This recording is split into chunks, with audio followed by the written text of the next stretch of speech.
I am Sandra, 30 years of age. The latter came true, but the good news is that it brought me a job at a manufacturing company in Chicago after graduating from one of the best universities.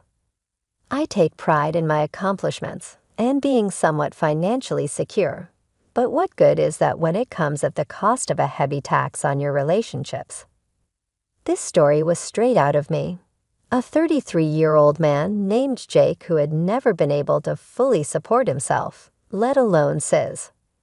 Jake and I have been married for nearly 5 years. We met in college, and while we shared many dreams and ambitions, life hasn't turned out as smoothly as we had hoped.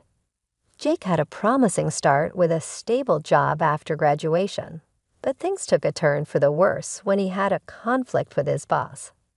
The clash wasn't entirely Jake's fault. The boss was notorious for being difficult. Still, Jake's decision to quit was a blow to our finances and to his confidence. Since then, finding and keeping a job has been a struggle for him. For the past year, Jake has been job hunting without success. He's tried various part-time jobs, but is quick to quit whenever something doesn't meet his expectations or if he faces a minor conflict. It's as though he's searching for an escape rather than a solution. I've tried to be supportive, understanding that his past experiences might be affecting his job search, but it's wearing me thin. His unemployment is not just a financial burden, it's a strain on our marriage. The turning point came unexpectedly last month. Jake came to me with excitement in his eyes. "Sandra, I've got big news," he said, his tone brimming with enthusiasm. "What's up?" I asked, hoping for something positive. "Well, my parents are celebrating Dad's retirement, and I've decided to take them on a trip to Italy to celebrate. I'm going to use the Freedom credit card," Jake said, mentioning the card I use for work and personal expenses. I was taken aback. "The Freedom credit card, Jake? That's not a small expense." "Have you discussed this with me? No need to worry. It's all sorted. I've already planned the trip and booked the flights," he replied nonchalantly. My heart sank. "Jake, we've talked about our finances. You can't just use the credit card without discussing it first, and considering our current situation, this doesn't seem wise." Jake brushed off my concerns. "It's going to be a great trip. I've got it covered." Days later, I received an alarming call from the credit card company. "Hello, Mrs. Harris. We noticed some unusual activity on your Freedom credit card. It seems there's been an attempt to use it for a transaction that's been declined." My pulse quickened. "What do you mean? What transaction?" The representative explained that the card had been blocked due to suspicious activity and would soon be replaced with a new one. I realized the card Jake used was no longer valid. When Jake came home that evening, I confronted him. "Jake, I need to talk to you about the credit card.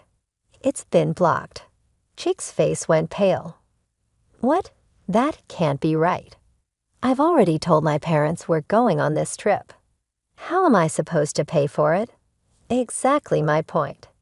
You used my credit card without permission, and now it doesn't work. What's your plan now?" I asked, trying to keep my frustration in check. Jake looked increasingly anxious. "I don't know. I thought it would work." "That's not the issue, Jake. You've repeatedly made decisions without considering the consequences. This is just another example of how your lack of responsibility is affecting us." The next day, I received a call from Olivia, Jake's mother. "Sandra, I'm so sorry about Jake's actions. He told us about the trip, but we had no idea he used your credit card without asking." "It's more than just using the credit card, Olivia," I said, feeling the weight of frustration. "Jake has been struggling with employment and making poor financial decisions. This trip was just the tipping point." Olivia sounded genuinely concerned. "We're worried about him too. We thought this trip would be a good distraction, but it seems it's caused more problems." I'll have a talk with him." As I hung up the phone, I realized that this situation wasn't just about the trip or the credit card. It was about the larger pattern of Jake's behavior.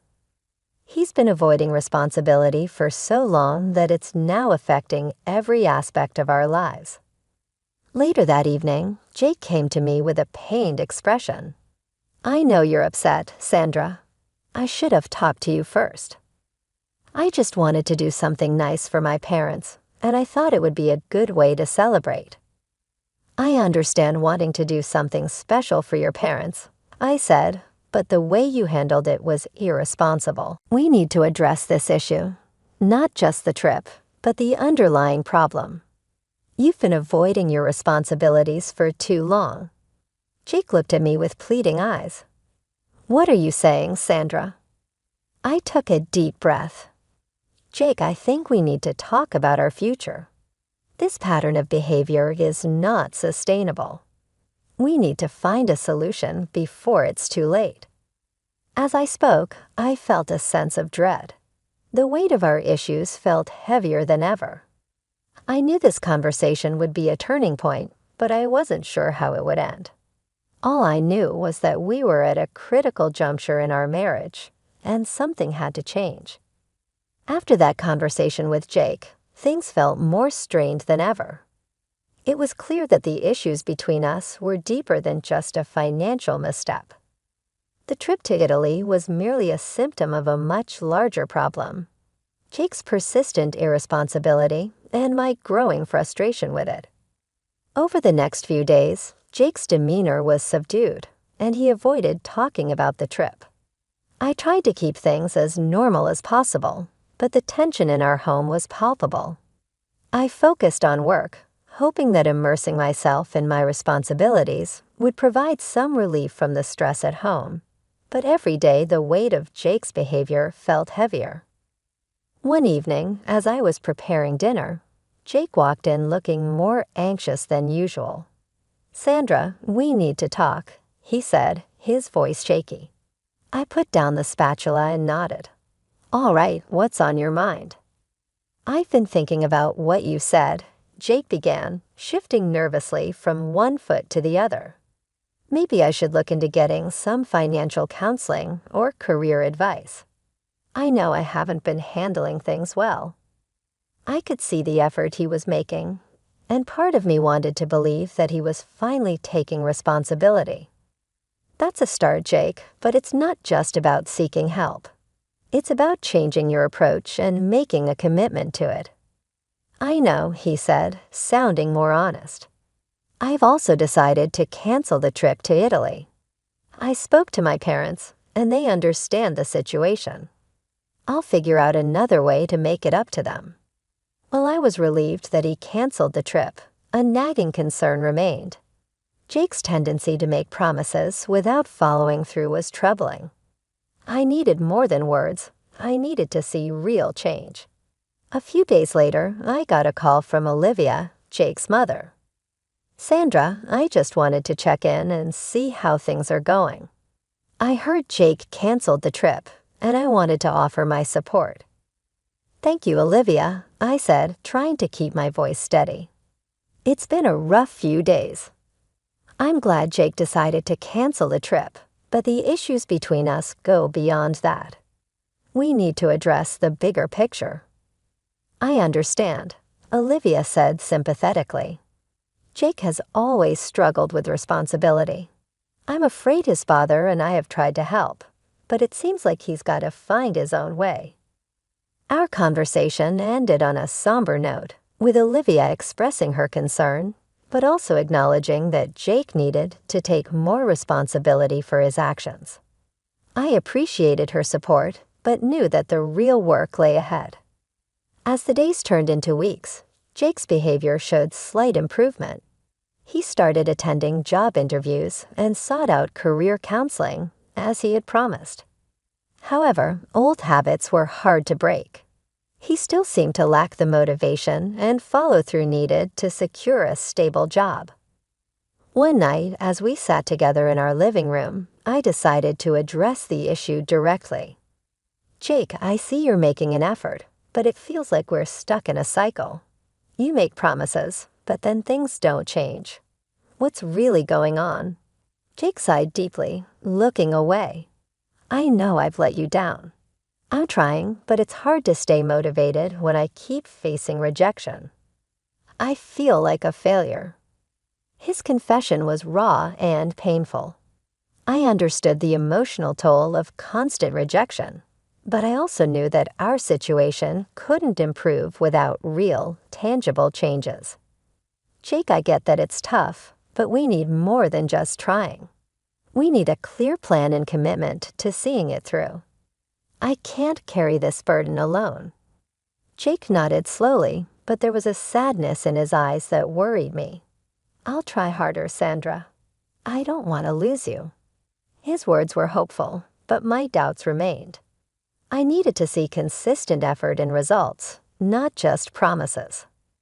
The situation felt like a fragile balance, teetering on the edge of a precipice. As the weeks continued, I found myself increasingly questioning our future. I wanted to believe in Jake's potential for change, but every failed job search and half-hearted effort made it harder to stay optimistic. The strain on our marriage was taking a toll on my well-being. One evening, as I sat alone in the quiet of our apartment, I couldn't shake the feeling that we were reaching a breaking point. I had hoped that Jake's recent attempts would lead to real change, but the ongoing pattern of disappointment was wearing me thin. I knew that a crucial decision lay ahead. The future of our marriage depended on whether Jake could truly change, or if I would have to face the reality that our relationship might be beyond repair. The weight of uncertainty was almost unbearable, but I had to confront it. I needed to find a way forward, even if it meant making the hardest decision of my life. The situation came to a head sooner than I had anticipated. Despite Jake's best efforts, things were not improving as quickly as I had hoped. The financial strain continued to weigh heavily on us, and his ongoing job struggles seemed to drain the last bit of patience I had. Then one evening, Jake came home with an excited look on his face. "Sandra, I've got great news," he announced almost breathlessly. I set down the book I was reading, bracing myself. "What's the news, Jake?" "I've decided to take my parents on a trip to Italy," he said, his eyes shining with enthusiasm. "It'll be a great way to celebrate their retirement. I've already booked everything." I stared at him, stunned. "Jake, what do you mean? We haven't talked about this, and you didn't consult me. How are we even going to afford this?" Jake's expression faltered. "I used your Freedom credit card. I thought it would be a nice surprise." My heart sank.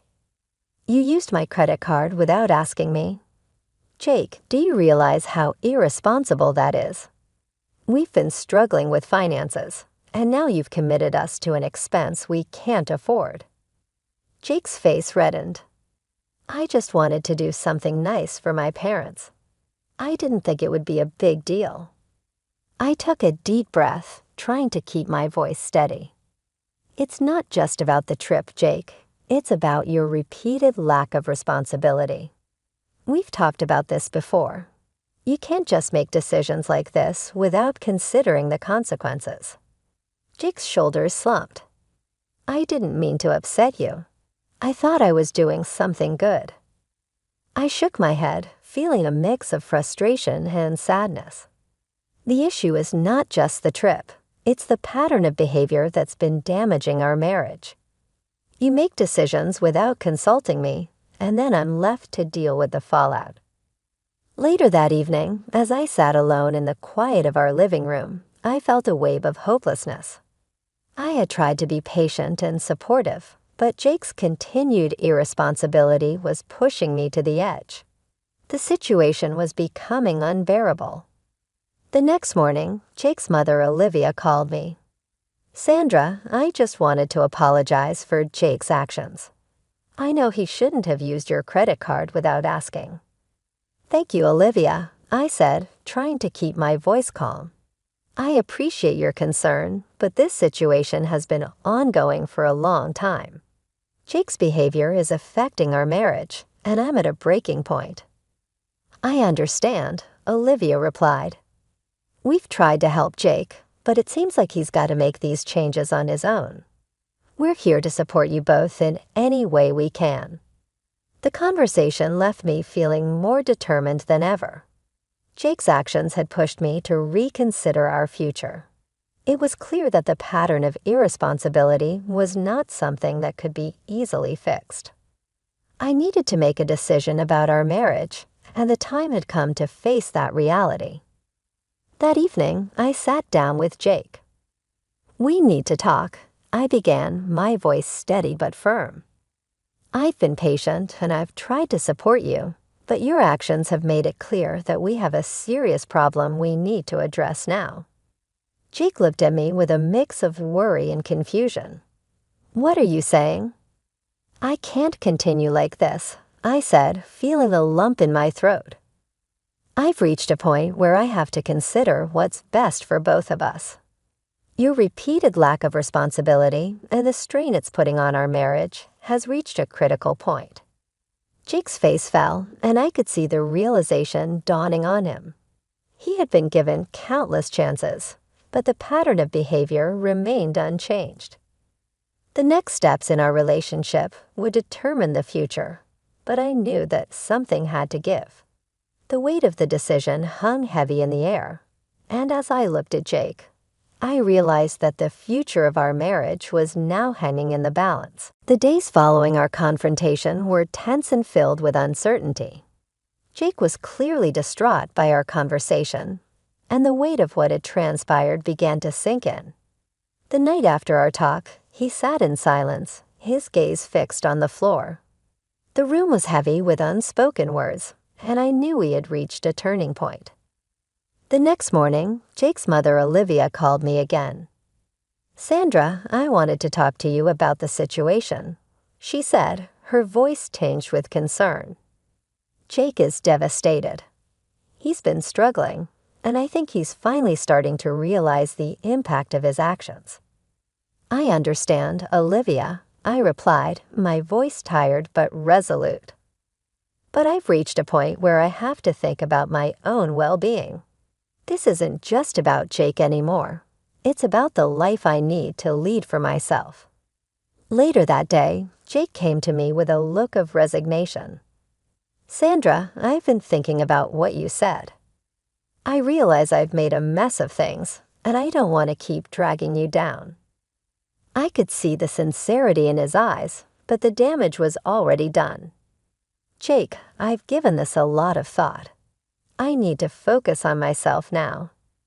The stress and disappointment from your actions have taken a toll on me, and I can't continue living like this. Jake nodded, his face a mix of sadness and acceptance. I understand. I've been given so many chances, and I haven't taken responsibility. I guess this is what I've brought on myself. It was a painful realization, but it was the right decision for both of us. The following days were a whirlwind of legal paperwork and discussions with our families. My decision to file for divorce was final, and I hoped that this step would lead to a more stable and fulfilling life for both of us. When the divorce was finalized, a wave of relief washed over me. I felt lighter, as though a great weight had been lifted. The constant stress and uncertainty were gone, and for the first time in a long time, I felt a sense of freedom. My life was no longer overshadowed by Jake's irresponsibility, and I could focus on my own happiness and well-being. Jake, meanwhile, faced the consequences of his actions without the support he had been used to. He was left to navigate his own path. I hoped that this would prompt him to take the responsibility he had long avoided, but I knew that was ultimately up to him. As I moved forward, I began to rediscover the joy and freedom that had been obscured by years of stress. My career flourished, and I found comfort in the stability that had once seemed so distant. My friends and family supported me through the transition, and their encouragement helped me rebuild my life.